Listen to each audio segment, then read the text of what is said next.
If you fall asleep, an alien organism will take over your body challenge. Today, we will review The Invasion. It has some shocking twists, so make sure you watch until the end. Really quick before we start, we are on the way to 100,000 subscribers, so if you want to help us reach this huge milestone, feel free to subscribe. It's free and you can change your mind afterwards. We open up on Carol, who is raiding a pharmacy for caffeine pills and chugging soda. She's also got a room full of people banging and trying to get out. I really hope we address that later because now we just cut to the title screen. Props to this movie for having an epidemic happen from outer space instead of the usually random virus that just develops on its own on Earth. Only so many of those are believable, but space is almost completely unknown. For all we know, every possibility of life is real up there. As a space shuttle re-enters the atmosphere, it blows up and breaks into separate pieces. I'm assuming we've jumped back in time for a bit, because I doubt that Carol would be storming a pharmacy if everything was normal. It's safe to assume that's a part of the timeline to look forward to. Now we meet Kaufman, who works for the CDC. He enters one of the tents that were set up to investigate an organism that came back to our planet with the crashed space shuttle. As he leaves, a young girl approaches him with a piece of the space shuttle that the authorities had missed. For a film that has been pretty smart about how it's handling things so far, that feels like a rookie mistake. At least the alien spores have a quick link to the president early on, though.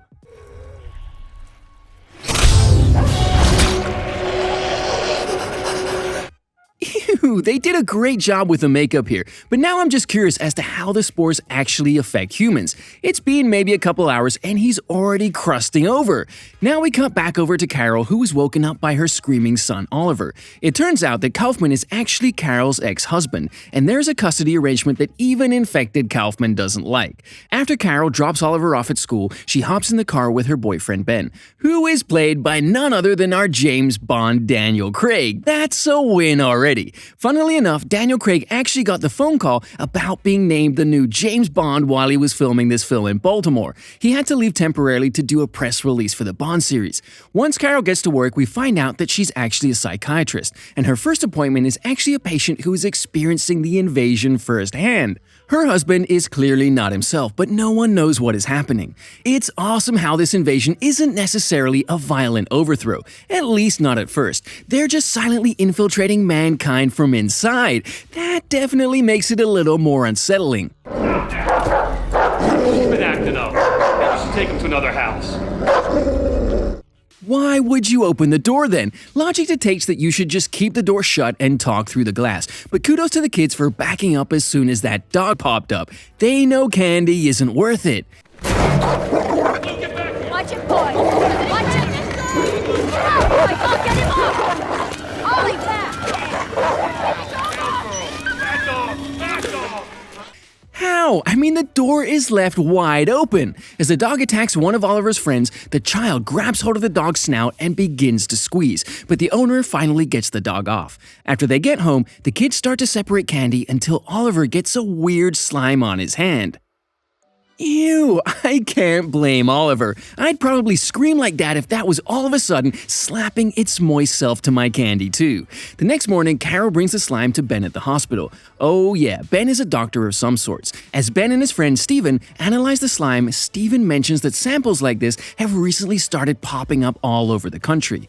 Next we pop back over to Kaufman, who is giving a CDC conference about releasing a new vaccine for a brand new strain of flu that's just surfaced. As people are asking questions, the help is doing other things. Ew, this movie should have been a warning about social distancing and spreading of viruses long before the last couple of years woke people up to it. That is absolutely disgusting, and I love it in this film. After an odd morning at work, Carol is driving Oliver to stay with his father for a while. While they are driving, they are stopped by a crazed woman in the middle of the tunnel. Mom, what's wrong with her? I'd say there's a lot wrong with her now. The ones that figure it out first are always the crazy ones that go first too. That was definitely a great little shock moment in a movie that has kept you wondering what's coming next. After Carol drops Oliver off with Kaufman, she and Ben go to a lovely dinner party that ends with a stern discussion of not moving too quickly. After Carol gets back to her house, she puts the kettle on the stove, but she's interrupted by a knock at the door. The man tells her he's with the census and he has a few questions. That's not even a good lie. If he really wanted in, he could have said it was an emergency with Oliver or something like that.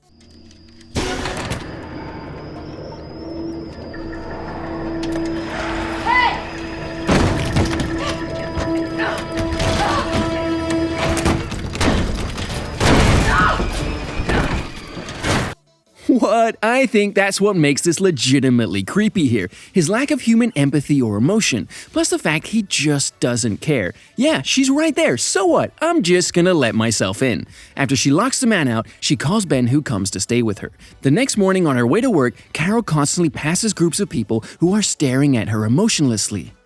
This is the tension that would put me on constant edge in real life. Imagine a whole car full of people pulling up next to you to stare at you, then they just drive off. Creepy! Later on, Steven contacts Ben and Carol, and he explains that the slime he's been analyzing is actually some sort of viral-like entity on its own that takes over the human body and rewrites its genetic expression. This in turn would cause the host to express themselves as nothing.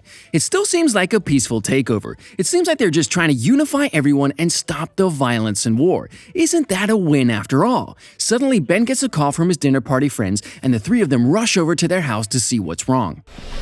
It's so much worse. What is it? Some kind of cellular condensation. Look at his carotid. Why does it do that? For a film made in 2007, they did a great job with the textures of whatever it is I'm looking at. Now I need some explanations. After Carol disturbs the man with the flash on her phone, he crawls down the hallway and dies. Suddenly, Carol rushes out of the house and drives over to get Oliver. I can't blame her. Her motherly instincts kicked in right at the perfect time. She's not waiting around for the whole world to look like a slime ball before she goes and gets him. Sure enough, Kaufman has a house full of guests that are all infected.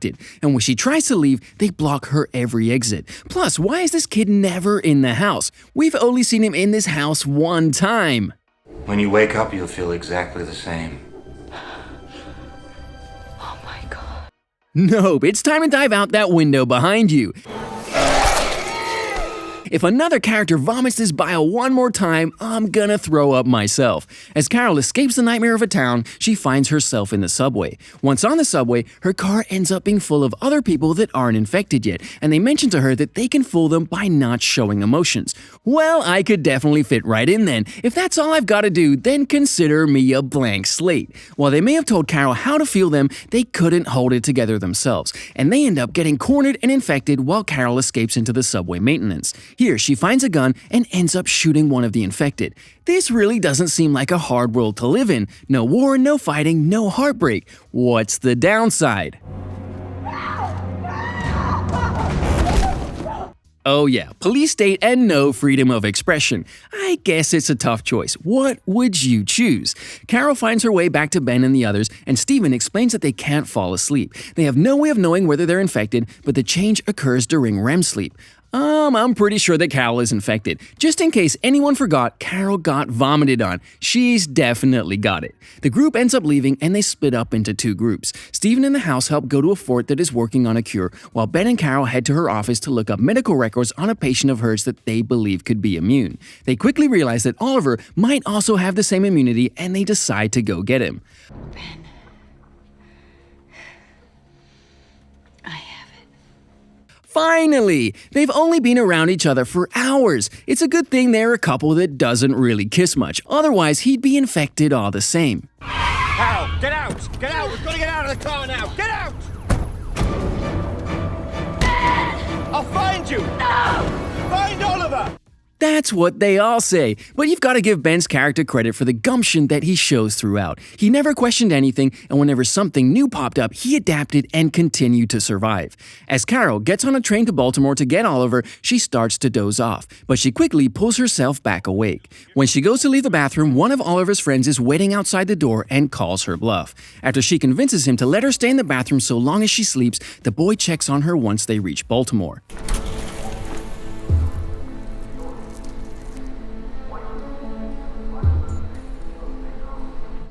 Ew! By the way, she got all of that skin from the trash can in the bathroom. That's someone else's dead, slimy skin.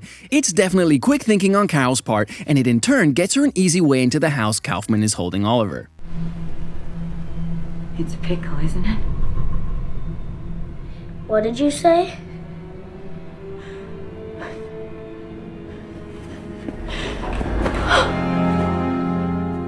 They almost had me there. If they had put even an extra second of a pause there, I wouldn't have believed that he really had turned for a second. Well done. Naturally, this happy moment is short-lived as Oliver's infected friend walks up behind them and discovers that Carol has actually been faking it this whole time.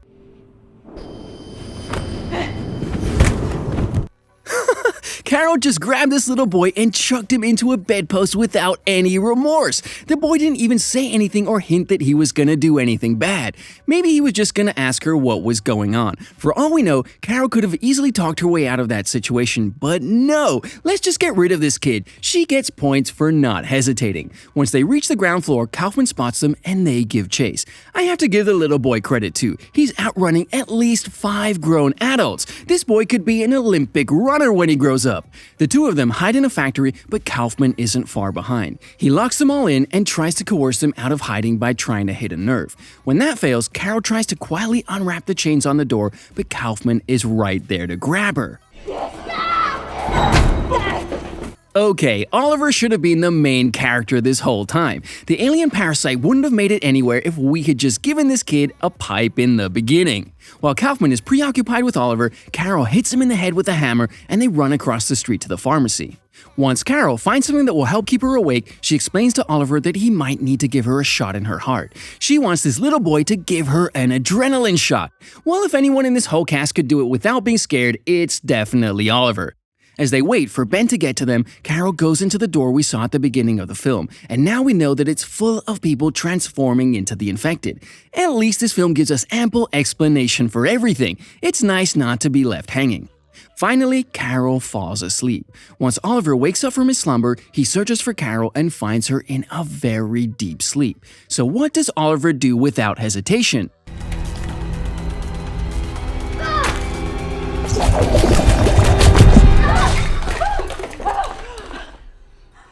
Oliver seriously is the real hero of this story. Carol probably should have warned him to stay back when she wakes up because she just gave him shaken baby syndrome like she just saw a zombie. Soon after, Ben finally arrives, but he has succumbed to the alien spores. He tries to reason with Carol about how there is no violence anymore thanks to the collectiveness of the alien entities, but she isn't buying it. As Carol and Oliver try to escape, they are met with strong resistance, but they manage to keep moving. They get a call from Steven, who is in a helicopter above the city, and he tells them to get to the Carlson building so he can land and pick them up.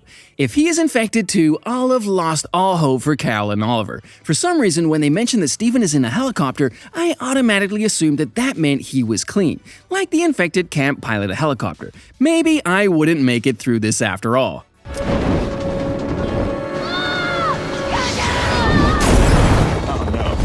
Okay, Steven is clean. If he's saying oh no like that, we're good. For a peaceful breed of takeover aliens, they sure made Molotovs really quickly. As Carol and Oliver make it to the roof, the infected aren't far behind her, but they make it onto the helicopter just in the nick of time. Once they make it onto the helicopter, we have a time jump that proves everything worked out just fine. Well, almost. I mean, a lot of people did die, but they got a vaccine. The alien virus, how's it been eradicated? Well, pick up a newspaper. It's a sad fact, but probably very true. They did a great job of making it feel like going back to being human wasn't necessarily the best option, but it was the option we just wanted. Even the characters in the movie seem reluctant to return to normal. Carol is also back to normal. She and Oliver are safe at home where they have adopted Oliver's friend, and even Ben is home.